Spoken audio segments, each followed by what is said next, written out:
How to watch new movies on Superbox. Now in this quick video, I'm going to provide you additional information on watching latest or new movies using your Superbox.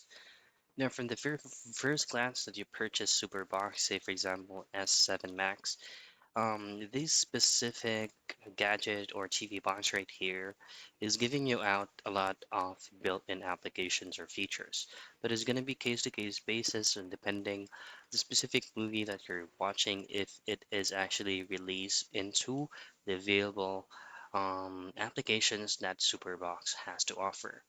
So say for example, there is a new or latest movie that is not currently available on Superbox features.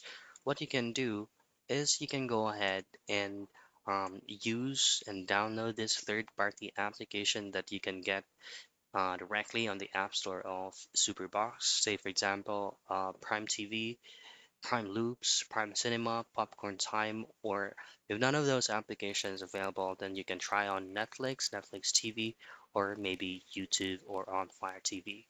Now, those applications will be separately installed in your Superbox, but will still be able to function correctly. So those are the things that you can do for you to watch new movies on Superbox.